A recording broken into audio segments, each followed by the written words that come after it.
నా పేరు మహేష్. నేను మహబూబ్నగర్ జిల్లా నుండి వచ్చాను.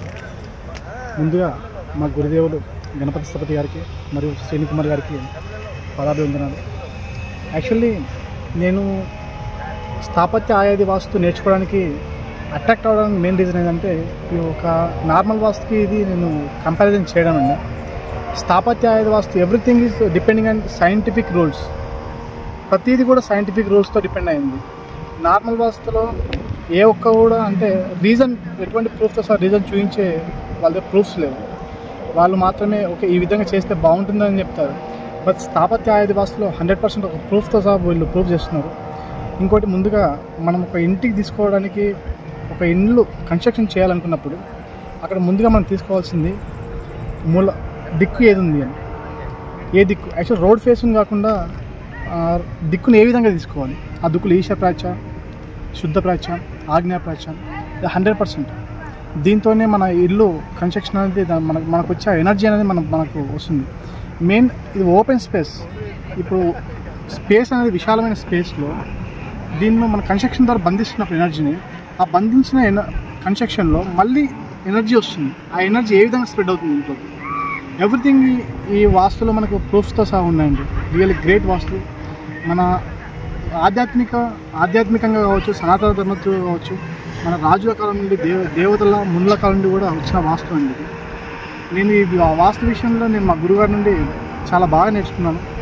ఇంకోటి, గురుగారు మాకు ఆఫ్లైన్ నియర్లీ ఇప్పటికి ఒక 100-120 క్లాసులు జూమ్ క్లాస్లో తీసుకున్నారు.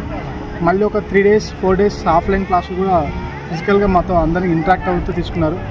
దీనివల్ల మాకు వాస్తులో ఉండే లోపభూయిష్టాలు కావచ్చు, లోపాలు మరియు దాంట్లో ఉండే ఫలితాలు కానీ ఎవ్రీథింగ్ ప్రూఫ్స్తో సహా మాకు చూపించారు. ప్రతిదీ కూడా మా గురువుగారు అయినటువంటి గణపతి స్థపతి గారు రూపొందించినటువంటి బుక్స్ ద్వారా మా ప్రూఫ్స్తో సహా చూపించారు.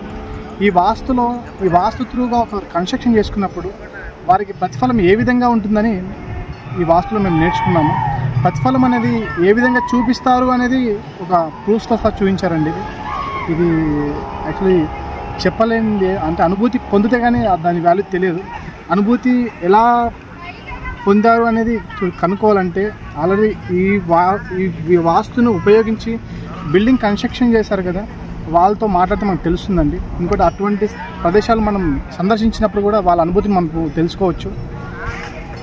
ఇది మేము మా గురువారి ద్వారా నేర్చుకునే ఈ వాస్తు నాకు తెలిసి మన తెలుగు ప్రజలకు ఒక పెద్ద వరం అండి. ఇది 100% గురుగారు ఈ వాస్తు విషయంలో ప్రతి ఒక్కరికి న్యాయం చేస్తున్నారు. ఈ వాస్తు ధర్మాన్ని ప్రతి ఒక్కరికి అందడానికి చాలా కృషి చేస్తున్నారండి. అందరికీ అందుకోసమే గురుగారికి నా పాదాభివందనాలు. నేను స్థాపత్య ఆయాది వాస్తు మా గురుగారి దగ్గర ఒక 2 months నేర్చుకున్నానండి. ఇందులో ఇప్పటివరకు ఒక 150 జూమ్ క్లాసులు అయ్యాయి. మరియు మేము 4 days ఆఫ్లైన్ కోర్సులో భాగంగా క్లాసెస్ కూడా నేర్చుకున్నామండి. స్థాపత్య ఆయాది వాస్తు మరియు జనరల్ వాస్తు అనేది చాలా కంపారిజన్ చేస్తూ ఉంటే స్థాపత్య ఆయాది వాస్తు అనేది చాలా పవర్ఫుల్ వాస్తు. స్థాపత్య ఆయాది వాస్తులో ఎవ్రీథింగ్ విత్ ప్రూఫ్స్ అండి. ప్రూఫ్స్తో ఆధారపడి ఉంది ప్రతిదీ కూడా. మానవ జీవన విధానం ఏ విధంగా ప్రూఫ్స్తో ఆధారపడి ఉందో ప్రతిదీ కూడా రూల్స్తో ఎవ్రీథింగ్ ఒక రూల్ అండ్ ప్రూఫ్స్ ఎవ్రీథింగ్ ఉన్నాయండి. ముందుగా ఒక ఇల్లు కన్స్ట్రక్షన్ వాస్తు అనేది మనుషులు ఎందుకోసం ఆధారపడ్డారంటే ఒక గృహం నిర్మించడానికి. అంటే ఒక ఇల్లు నిర్మించాలనుకున్నప్పుడు సామాన్య మానవుడు ఆ ఇంట్లో నేను బాగుండాలి అని ఆలోచిస్తాడు. అందుకోసమే అంటే బాగుండాలి అనుకున్నప్పుడు దానికి సంబంధించి ఒక వాస్తు అంటే ఒక ఓపెన్ స్పేస్లో మనం బ్యాలెన్స్డ్గా అంటే ఒక ల్యాండ్ పైన బ్యాలెన్స్డ్ కన్స్ట్రక్షన్ చేసినప్పుడు, ఒక ఆయాది రూల్స్ ఫాలో అయ్యి కన్స్ట్రక్షన్ చేసినప్పుడు వాళ్ళ జీవన ప్రమాణం చూడాలి. మామూలుగా ఏదో దిశలు లేకుండా దిక్కులు లేకుండా రోడ్డు ఉంది అని చేసి రోడ్డును చూసి ముఖద్వారం ఓపెన్ చేసి ఆ విధంగా నార్త్కో ఈశాన్యంకో కడితే బాగుంటుంది, ఇది కాదండి వాస్తు. మనం ఒక భూమిపైన ఇన్బ్యాలెన్స్డ్ కన్స్ట్రక్షన్ వల్ల ఏ విధంగా ప్రయోజనాలు ఉంటాయి. ఇదే స్థాపత్య ఆయాది వాస్తులో ఈ రూల్స్ ఫాలో అవుతూ కన్స్ట్రక్షన్లో నిర్మాణంలో ఉండే మనుషుల జీవన ప్రమాణాలు ఏ విధంగా ఉంటాయో మేము ప్రాక్టికల్గా చూస్తున్నాము, మరియు అనుభూతి కూడా పొందుతున్నామండి. ఎందుకంటే మా కోర్సులో భాగంగా చాలా ప్లేసెస్ విజిట్ చేసాం. మరియు ఆల్రెడీ ఈ కోర్సును ఈ స్థాపత్య ఆయాది వాస్తు ఫార్ములా ప్రకారం కట్టుకున్న పర్సన్స్ని కూడా ఫిజికల్గా వెళ్ళి కలిసాము. వాళ్ళ అనుభూతి కూడా అడిగి తెలుసుకున్నామండి. పూర్వ బిందు అనేది మయుడండి. మయుడు నుండి గణపతిస్థపతి గారు వంశ పూర్వీకులు గురువుగారు గణపతిస్థపతి గారు మన తెలుగు ప్రజలకు మరియు దేశమంతా కూడా ఈ వాస్తుని విస్తరింపజేయడానికి చాలా కృషి చేశారు. అందులో ముఖ్యంగా మన తెలుగు ప్రజలకు శ్రీని కుమార్ సార్ చాలా కృషి చేస్తున్నారు. ఈ వాస్తును ప్రతి ఒక్కరికి సామాన్య మానవుడు కూడా అందాలి. మరియు ప్రతి మానవుడు ఈ వాస్తును ఫాలో అవుతూ కన్స్ట్రక్షన్ చేయాలి. ఆ కన్స్ట్రక్షన్లో ప్రతి మానవుడు సంతోషంగా ఉండాలని ఈ వాస్తులో మా గురువుగారు చాలా కృషి చేస్తున్నారు. అదేవిధంగా నేను నార్మల్ వాస్తుకి ఈ వాస్తుకు కంపారిజన్ అంటే నేను ముఖ్యంగా చెప్పేది ఒకటే అండి. స్థాపత్య ఆయాది వాస్తు అనేది పూర్తిగా ఫార్ములాస్తో సైన్స్ మీద ఆధారపడి కన్స్ట్రక్షన్ చేసేదండి. ఎందుకు కట్టాలి, ఎందుకు కట్టకూడదు, ఇక్కడ ఎందుకు పెట్టాలి, ఎందుకు పెట్టకూడదు అంటే కూడా విత్ ప్రూఫ్స్తో సహా ఉంటుందండి స్థాపత్యంలో.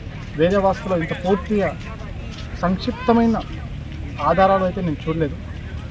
మా గురుగారు మాకు చూపిస్తున్నా అంటే ఆ జూమ్ క్లాస్లో కావచ్చు, ఆఫ్లైన్ క్లాస్లో కావచ్చు, చాలా క్లుప్తంగా క్లియర్గా మాకు సబ్జెక్టు ఎక్స్ప్లెయిన్ చేస్తున్నారు. ఈ వాస్తు వల్ల నేను కూడా కన్స్ట్రక్షన్ చేయాలనుకున్నాను. ఆ ఉద్దేశంతో ఈ వాస్తుకి అట్రాక్ట్ అయ్యి యూట్యూబ్లో మా గురుగారిని కలిశాను. మరియు 2 months నుండి మా గురుగారు క్లాసెస్ వింటున్నాను. ఈ క్లాసెస్ కూడా చాలా బాగున్నాయండి. మనము ఈ కన్స్ట్రక్షన్లో మనిషి ఒక 50 గజాల నుండి ఎంత అనంతమైన స్పేస్లో బిల్డింగ్ కన్స్ట్రక్షన్ చేయొచ్చు. ఏ విధంగా చేయొచ్చు అనేది కూడా ప్రూఫ్స్తో సహా ఉన్నాయండి. ఎవ్రీథింగ్ ఆయాది క్యాలిక్యులేషన్స్ కావచ్చు, మరియు నక్షత్ర తారాబలం కావచ్చు.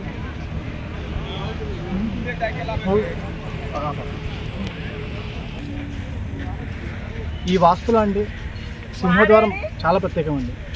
ఎందుకంటే ఏ వాస్తులో చూసినా ఈశాన్యం పెట్టాలి, నైరుతి మూల పెట్టాలి, అదొక పెద్ద ప్రతిఫలం అంట.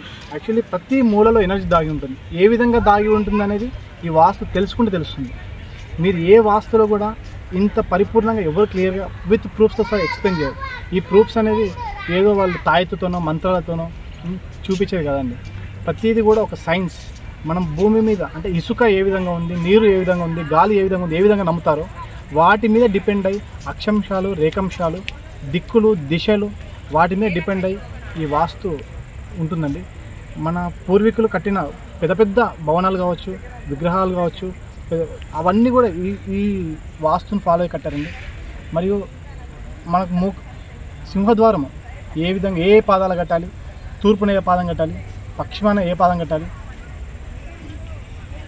దక్షిణాన ఏ పాదంలో కట్టాలి, నైరుతిలో ఏ పాదం కట్టాలి, ఉత్తరంలో ఏ పాదంలో పెట్టాలి, ఓన్లీ మనం ఈ వాస్తులు అనేది పూర్తిగా చాలా బాగా ఎక్స్ప్లెయిన్ చేశారండి విత్ ప్రూఫ్స్తో సహా. ఎందుకంటే దేవతామూర్తులు ఉండే పాదాలలో మనం సింహద్వారం పెట్టాలి, అవి ఎందుకు పెట్టాలి, ఎక్కడ పెట్టాలి, ఎలా పెట్టాలని కూడా చాలా క్లియర్గా ఎక్స్ప్లెయిన్ చేస్తున్నారు.